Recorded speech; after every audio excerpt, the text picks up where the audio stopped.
This is WBAA. I'm Kristen Malavenda. 2010 is the 50th anniversary of Purdue University Press. To mark the occasion, WBAA is highlighting some of the authors and editors whose work is published by the press.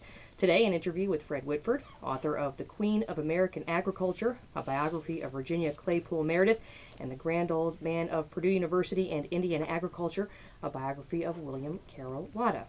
Mr. Whitford, thanks so much for joining me. Well, I'm happy to be here.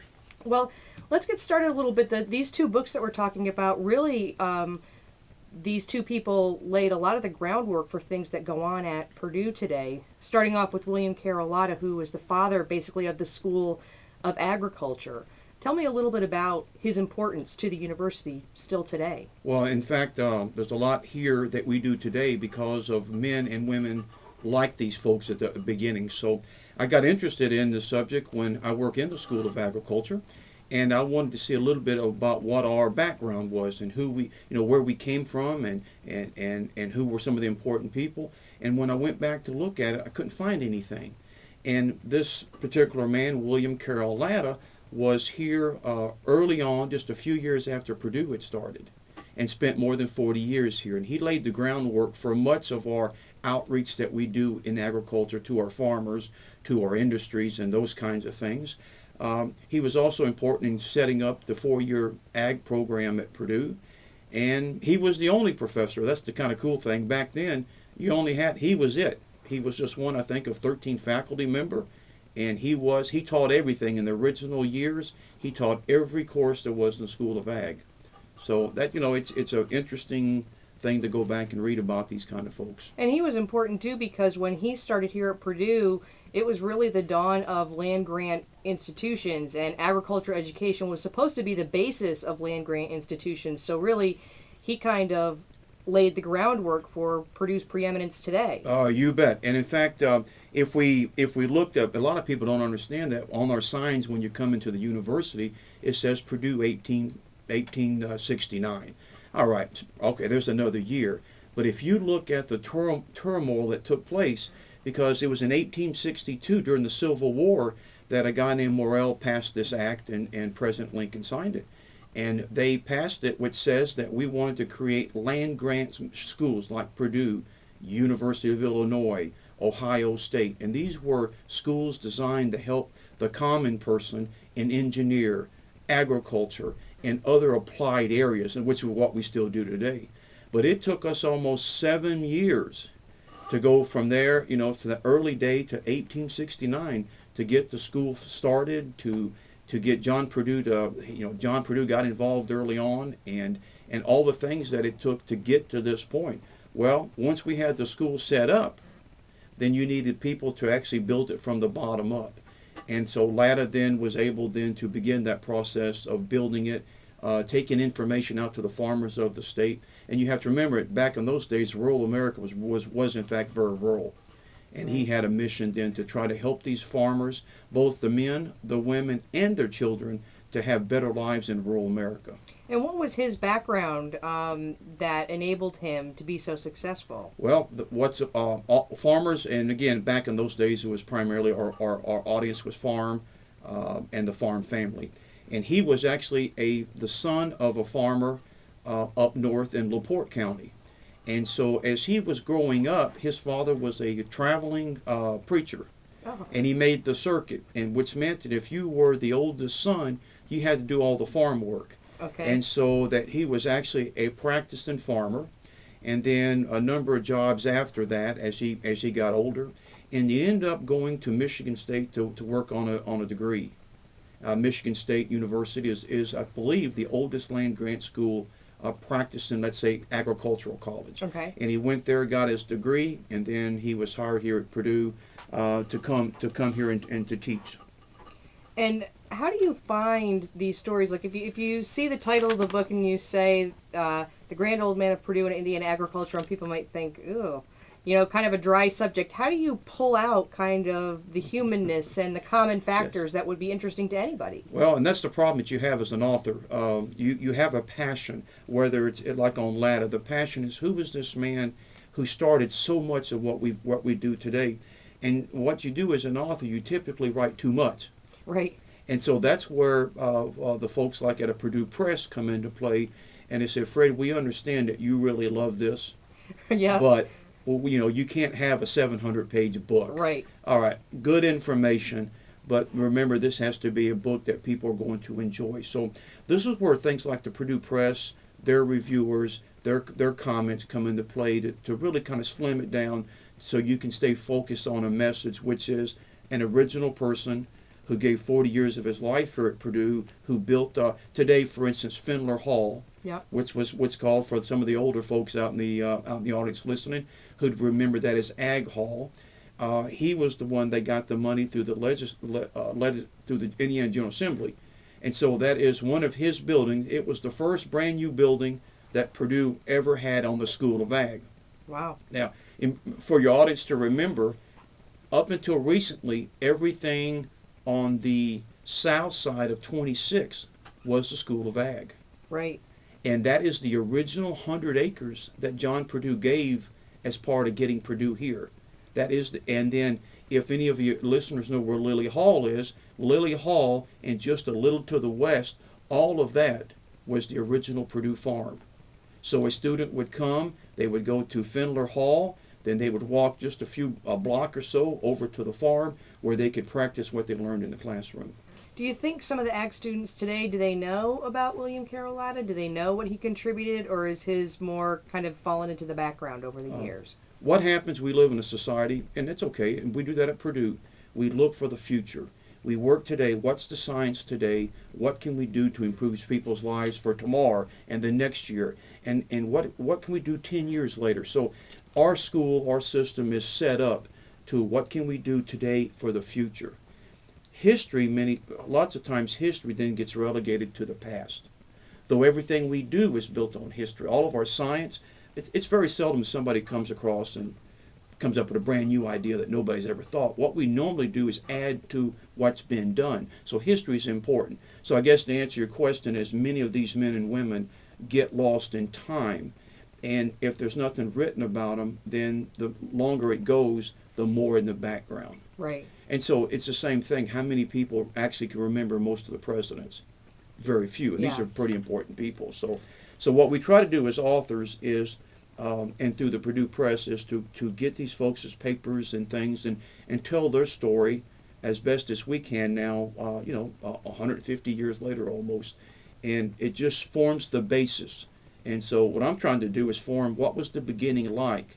So in the future, if somebody went through the library and they said, I wonder where we came from, like I had asked originally, they would have a book that would hopefully share with them how difficult it was in those days, but how inspiring these men and women were.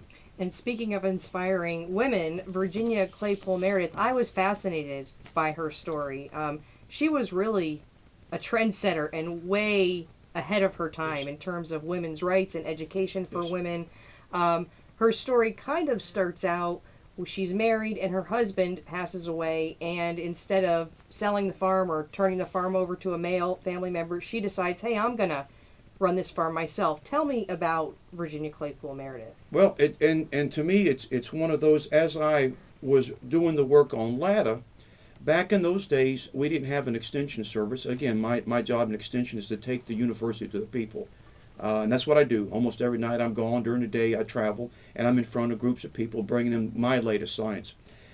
So back in those days, you didn't have a staff of people. He was the only one. So what he did was he would hire the best farmers who not only knew the practice, but also could speak in front of people. Okay. And he paid them $25 a week. And that week was not a 5-day work week, it was a 6-day work week. And so during that course of time, he had a list of people that was on his list that he used. And so Virginia Meredith became one of the first women, maybe the first woman that he hired. He didn't have a lot of women. But she was so good at raising livestock that she knew how to make money.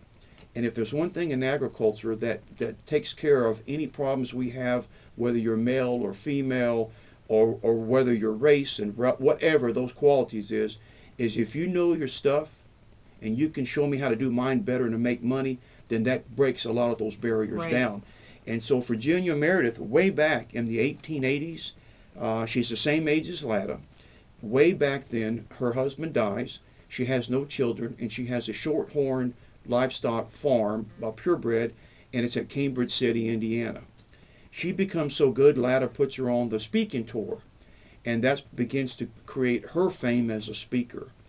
And now, if the ladies in the audience could imagine what it would be like in the 1880s, getting in front of a bunch of men, telling them how to raise livestock. Yeah. But she was very effective. Again, she knew how to make money. And so that eventually won them over. Oh, yeah, it didn't take long. Again, in agriculture, if you got the practical experience and you can show me how to do my job better and easier, it breaks down barriers. And she worked well into her senior years, I guess you'd say, because she had a contribution to Purdue. She was the first woman to serve on their board of trustees, but she didn't do that until she was in her 70s. That's correct.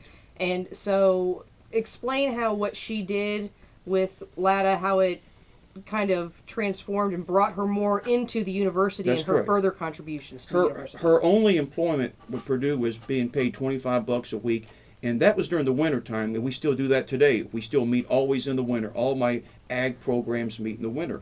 And so what they had done was he hired her, and so imagine back in the 1880s, there's no cars, so what they would do is have to ride the trains to all these meetings around the state. Again, these are in rural towns. This is not going to Indianapolis. This is going to Red Key, and these are going to towns that sometimes don't even exist anymore. Right. And then they would pick her up in a horse and buggy, and then she'd have to give her presentations, get back on the buggy, back on the train to the next site. So, as she became famous during her life, she never had kids. But when she's by herself, one of her best friends dies, and she has two children, two young kids.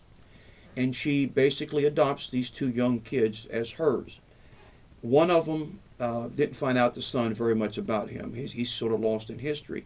But one of them here is kind of ironic, and a lot of your readers, listeners might not know, Mary Matthews Hall. Okay. Matthews Hall. Yeah. Mary Matthews was the girl she adopted. Oh, okay. All right, and so that's the connection between, again, another connection. Well, she became very interested in the home ec side of things. How do we raise our children? And these are very contemporary things today. How do we prepare nutritious food? How do we keep our home safe? How do we store food? All of the things that basically today are important. And so she got interested in that, and long and short, she went to University of Minnesota. We were a little bit hesitant here to do that here at the time. And so she goes to University of Minnesota, starts the home ec department. And long and short, she comes back after many years to Indiana. She ends up living with Mary Matthews. And then, well, as you said, up in her 70s, she now becomes the first woman trustee at Purdue University. And her big, I guess you would say, fight for all of these years was to get housing for women. At the time, we had housing for men, was a relatively new concept, and there was nothing for the women. And she fought and fought and fought. And Ross of Ross-Ade Stadium was one of her contemporaries, and as he said, she lost a lot of She lost a lot of battles, but she never lost the war. Okay. And she said she was a very tough proponent of this, and eventually she got a number of the women's dorms built here so that women would have a safe place to live where they were studying here at school. And there is a residence hall on campus named after her. That's correct. It's named after her. And so in the history of Purdue, she's very important as a trustee looking at after the whole school, but her interest was in women. Understand the time period is she's also here when our aviator. Amelia Earhart. So it's also important to remember that she's here when Amelia Earhart is here, and here are two women's decades apart in ages, and yet both fighting for similar kinds of recognition and a proponents that women could do whatever they wanted to. And that's the way she was taught at home. Her dad said he trained her to be a farmer and to know what everything that the men could do, she could do, and she had to learn it. So she was very much a go-getter type of a person. And that was so amazing about her because she started off really in the workplace talking about agriculture and how to make money and how to do it better, but then she ends up her career talking about homemaking almost and women in the home, but she thought both were important for women. In fact, that's a good point that I should have mentioned. even today, there's this argument. There's an argument here about the home and the workplace, and specifically for women. And she was back there and saying a woman could be a professional woman, and also be a good mother to her children. And she was back in those days arguing that it wasn't one or the other, but she also argued that either one was okay too. Right. That you could be a woman, would be a professional woman, or you could be a woman that worked in the home, or you could do both. And that was sort of different because at that time you sort of remember that a woman's place, I guess I could say, was in the home. Yep. And that was a time that Amelia Earhart, the rest of them said no, that woman's place could be in the workplace. And then she was saying, well, it's both. Whatever works for you. Whatever works for you. And so she was in between at a time where groups of people were on either end of her. And so she spoke very highly of the home and the workplace. And how do you find out for William Carroll Lotta and Virginia Claypool Meredith? I mean, these aren't names that a lot of people know. I'm sure that many of the people who live in Meredith Hall don't realize the significance of the namesake of the place that they live. How did you go about finding information about them? Well, one of the things that if you think about Meredith Hall, it's a portrait of her. And you could just imagine how many thousands of people and their parents have walked through there, saw this beautiful portrait, and not even realize who the person is. And that's where Purdue Press comes in. Purdue Press allows us, as in my case, a university person, to gather the information, and they're willing to take a chance on allowing me to put in a book form so that other people will have this kind of information. There's nothing like a book. You can't get it off the internet. Right. I mean, yeah, you can read it, but there's something like holding a book. And there's something like when you're searching and you're going through the library and you pull a book down that somebody has spent all their time, as you said, kind of gathering all the stuff and then cutting a lot of it out. Yep. And getting it boiled down where a person could sit down and, just like you said, you enjoyed Virginia Meredith. And that's what we like to do as authors. So it's difficult because we're a long way away from these folks. In fact, Latta was born in 1850, Meredith in 1848, and they die almost the same thing in 1935-36. So they live to be in their 80s, and they're very active. In fact, Latta died still as an employee, because then the School of Ag didn't have retirement. Oh, okay. You had to work. But these types of folks, the information is hard to find. So you're lucky that we have a very good in the library system, which is where the Purdue Press is a part of. We have a very good archives, and so Sammy over there has done a wonderful job building this archives up over the years. So you have information there, but then you really got the scrounge in newspaper. You have to find people who they have to be able to help you. Some of these we had people who were able to. They had an interest in it, and they had clippings.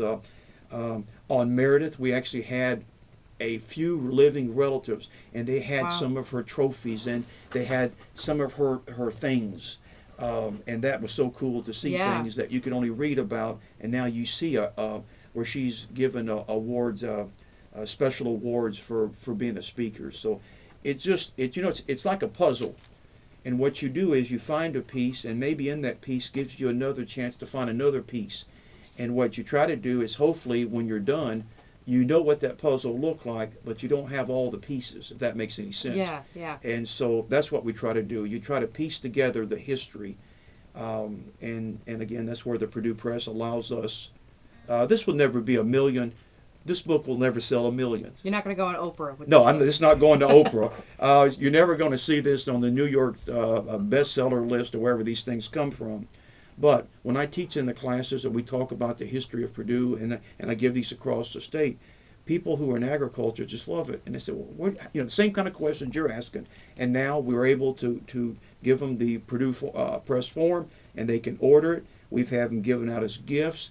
We have a lot of people that are still living from the 20s, the 10s who came to Purdue that were in agriculture, and to them it's a reflection of what they actually lived through this stuff. Right. Which is kind of cool. So it's a great feeling. Give me an idea of how long it takes, for these two books in particular, from start to finish, from the seed of the idea to seeing it in print. Yeah. Probably both of these books ended up taking about 2 years. Okay. And understanding for your audience that I have a job to do, that a lot of this was on my own time, so it's a lot of piecemeal, a little time here, a little bit there. So it's about 2 years, and I think that's probably pretty quick. I mean, that's probably not. That'd be probably on the short amount of time it takes to write a book, and then they have the references, and so people can go back and. And do you feel like these are stories that may have been lost had we waited much longer to write them? Great question, and my answer is yes, because a lot of this stuff is I got lucky in that there were people who had bits and pieces, but these people themselves are up in years. Right. And as one generation replaces the other one, unfortunately things are thrown out, memories are lost. And so I feel very good that I was able to piece things together at this point, and I would be very concerned if we'd waited, let's say, another 40 years, that a lot of the stuff would have been gone. Tell me how you got hooked up with Purdue Press. I know that you work at Purdue. Yes. Did you come to Purdue with the idea that you would write for them, or is it something that just happened after you were here for a while? Yep, I've been here since 1991. I work in pesticides. Yeah. I work in fertilizers. I work in safety, transportation. This has nothing to do with my professional life. But again, when I wanted to see what my past was in extension, that's what created it. And so I started looking, and again, Latta, then Meredith, and now a new book. I started doing this and was thinking about it, and I said, I should write this up. I should write this up. And for those of you that have written books out in the audience that are listening, you know how difficult it is, or even put memoirs together of your family. It's not even in a book. It takes a lot of work. So as I got about halfway through the books, I said, I think I can do this. And I had never written a book, so I said, well, a history book. I'm not a historian. And so I went to the Purdue Press. That was my choice because it's a Purdue Press, Right. and I thought that they would be interested in the history of Purdue, and in fact, they were very interested and have a series now on the history. And I think some of your listeners would have heard. I think you're going to be talking to Kriebel. Yes. He has written some history, very well-known historian here locally. John Purdue's, I think it was niece, has written a book on John Purdue. So it seems that the interest of the Purdue Press is to gather the history while we have a handful of people who are interested in writing sort of biographies in history. Yep. Yes. Now, what part, as you're writing the books, what part does Purdue Press play in the process? Okay. So obviously Purdue Press is going to make an investment. And that investment is not only in their people and times to edit, to review, to look at it, to help manage the project, so to speak. And then they have to pay the printing cost. Okay. And so obviously they want to make sure through their board that they work through that these books have a chance of at least breaking even, hopefully making money. Yeah. Again, this is a Purdue Press, a wonderful press, but they're not a press that's going to make millions and millions, I don't think. Yeah. So their object is to help people like me to be able to bring these books to life. And so about halfway, once I realized that I was going to be able to get one of them done, then I contacted Purdue Press, and then you have to write a proposal, and then there's a board of people who will review it, and they will make the decision based on what you showed them, whether or not they recommend that we proceed forward. I was very fortunate. They said, yes, Fred, we think these books can do well. And by the way, they have. Good. Enough to create a scholarship, which is kind of cool. The books, they said, go ahead and do it.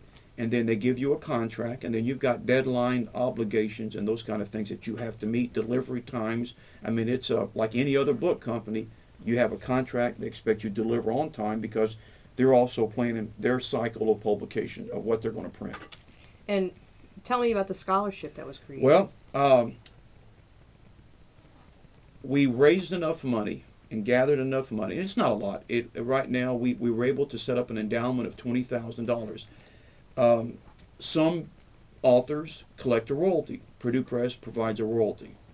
And so the royalty, I turned the royalty into giving it on the Latta book. Yeah. The royalties went back into a scholarship or into an endowment. Okay. With the Queen, with Virginia Meredith, I turned the royalties back over to the press. They had been good to me, And I said, okay, if I'm going to make money, let me help the press. They took a chance on me. Let me help them back in a small contribution. And so, but between them both, we've created a scholarship in the name of Latta and Meredith. And it's going to be, I was thought it was going to be given this year, but it won't be till next year. So our first one is going to be a $2,000 scholarship to a person who has a 3-point average, but they have to have worked their way through school.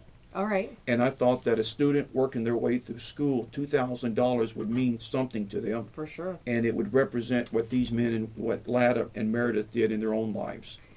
And did I hear you mention a new book? Yeah, well, I'm a third of the way through. I just got through with my winter talks. In fact, instead of riding carriages and trains now, I have a van, and I'm out every day, all week, sometimes even on weekends. So I'm just now finishing up my last of the winter talks. And so I've got a third of a book it's called something like For the Good of the Farmer. So if this one here Latta was about the first ag professor building it, Virginia Meredith is one of the contemporary women in ag and how they took extension. So the next one is the first dean of the School of Agriculture within that same time period, and a guy named Skinner. Okay. Skinner was our first dean. He was also a livestock professor, and in fact had worked with Latta as his technician. All right. And then Latta was his boss for a while, and then Skinner became his boss. And so it's the story of how the School of Agriculture, from 1907, when he became the dean, and all the buildings that we have here now, ag engineering, the horse pavilion that's by Lilly, a lot of people recognize that. Those are ag engineering, a number of buildings that he was built under Skinner, but he took what these founders had done, and basically, as former President Jischke would always say, took it to the next level. Yeah. And so I'm writing about Skinner, and that takes me to about 1940, which is as far as I'm going. Okay. So that would be, in fact, from the very beginning to 1940, and I think that's where I want to stop. So this guy built the livestock program at Purdue. He interacted with the livestock industry, and so it's his story, how as he came from a Purdue. He was a farm son, a child. He moved through as a farmer, decided to come through one of our extension classes. It's what's called the short course. He loved it so much that he got a 4-year degree. Never got a master's degree, never got a PhD degree, but he went to the University of Illinois for 1 year. And so he stayed here his whole life except for that 1 year.